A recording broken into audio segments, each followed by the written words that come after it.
So have you ever had a student or students try to read an unknown word? Let's say, for example, the word is rot, and they say "ot," but then when they go back to blend the word, they say something like turkey. And you're sitting there as the teacher thinking, uh-oh, how do I help this student? What do I do? So if this sounds familiar, then give me a yes down in the comments and stick around, because in this video, I'm going to be sharing some helpful strategies that you can use to help your students blend sounds to read words with ease. Before we dig in, be sure to subscribe to my channel down below and give this video a thumbs up so that you can see more videos like this one.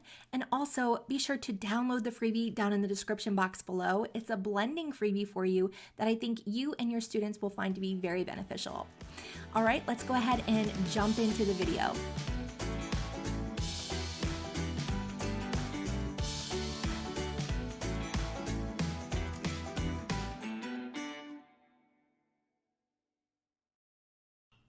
All right, so let's go back to that first example that I shared where I asked you if you have some students in your classroom that sound like they're segmenting words beautifully, but then when they're going to blend them, they're saying a completely different word.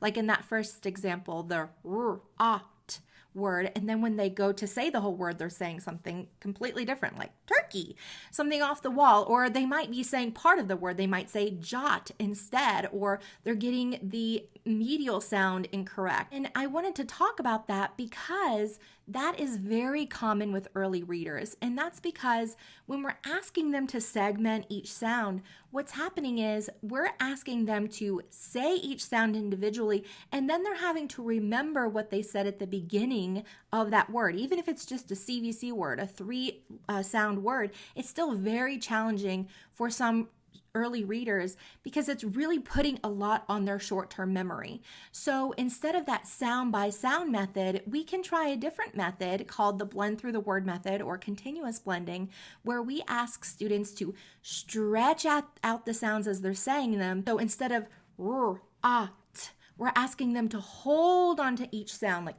holding it as they're saying it, and then to build that whole word. So for example, instead of "ot," we're asking them to say rot. See how there's a difference there? So here's a little visual to help you see the difference between sound by sound reading and blend through the word reading or continuous blending reading. So you can see here on the left, we have sound by sound blending, where students pause after each sound and then they blend the whole word. And that's effective for some students, but you can see on the right how this method is so much more effective because students are no longer having to rely on that short-term memory. They're stretching those sounds and putting them together as they go. I like to think of it kind of like if you're driving to work in the morning and you have a lot of stoplights. You have that stop and go traffic happening.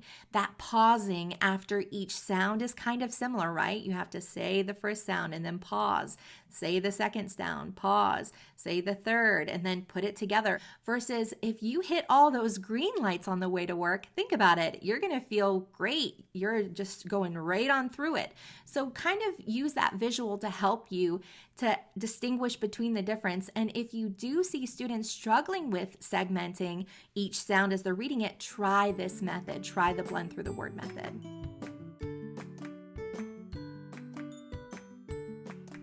I thought the most effective way to show you the blend through the word method would be to model it here for you. So thinking of you as my students in this little example, and then really help you see what this looks like so that you can apply it and use it with your students one-on-one or in a small group in your own classroom. So what you're going to need is you're going to need a list of words, and you're going to want to make sure that you select words that are at that point in your scope where your students are really needing the most instructional support. So not words that your students have already mastered, not too far down your phonics progression where they have not been exposed to those skills yet.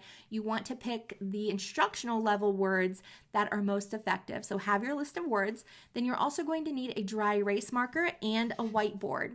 And what you're going to do is select a word and write it on your whiteboard, and then you're going to hold it up for your students to read. And you're going to remind them that they're going to stretch out the sounds as they're saying them. So instead of d, og, we want them to stretch out each sound and hold it as they're reading it. So dog, so that they're then holding on and saying it.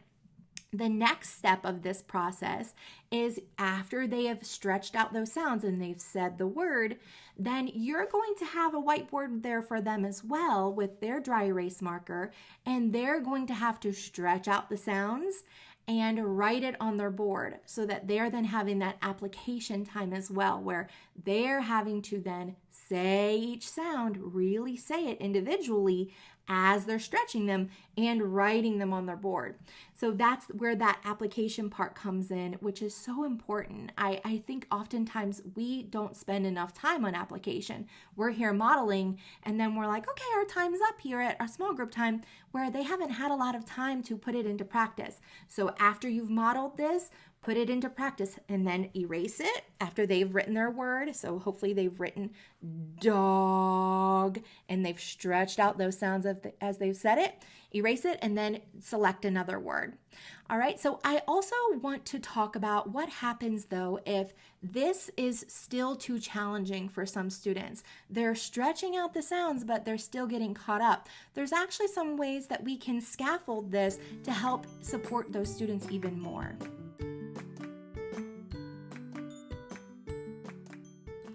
So we can try successive blending with those students that may be struggling with the blend through the word method, where maybe the word is just too much to take on still. We need to break down that word even more. So you can do this with a post-it note or a little index card, and what you're going to do is you're going to cover up that final sound, only showing students the initial and medial sound so that it's broken down even more for them. So we would ask them in this case to segment each sound, so d, da, and then they're holding on to the ah sound in that, and then we're revealing that final sound, g, so that then there's not as much that they're having to then hold on to in their mouths and in their memory. Remember why that segmenting of each sound is hard for students? Because we're asking them to use their short-term memory. Maybe we even need to break it down even more. So you can do that again by covering up that final sound. So d, da, and then revealing it, g, dog. Do you see the difference there? Now, the final little tip that I want to share is if your students are struggling with the blend through the word method, they are having some trouble holding on to those sounds, and you've tried the successive blending method where you cover up the final sound, and your students are still struggling, then you may want to look at the words that you're asking your students to read. So in this case here, we have the word dog, and I want you to think about the sound here, the sound d at the beginning of this word. So try to hold on to that sound in your mouth. It's really challenging too because it's called a stop sound, and stop sounds cannot be carried on. We can't hold on to them. So if we're asking them to stretch those sounds, putting a stop sound at the beginning of a word that we're asking them to read may not be the best way to go about asking them to blend. We may want to put a continuous sound at the beginning. So think about continuous sounds. We could say forever, right? We could say forever. We could say forever, but that's hard to say. That p sound, the d sound again, b. Those stop sounds are harder for kids to hold on to because they stop. They can't say it anymore. So when you're thinking about what words to use, think of continuous sounds that we start our word with, and use those words that start with the continuous sounds if you're seeing students struggling with successive blending and the blend through the word method. And I'm going to pop a list here right on the screen of continuous sounds versus stop sounds so that you can see the ones that you will want to use if your students are struggling with these methods here. All right?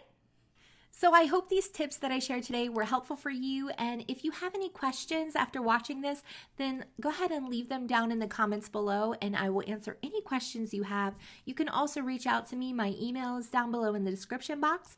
Don't forget to grab your freebie down below, that awesome blending freebie that I have for you. And also, if you need more support when it comes to blending and decoding strategies, then be sure to check out the Road to Decode subscription that I have.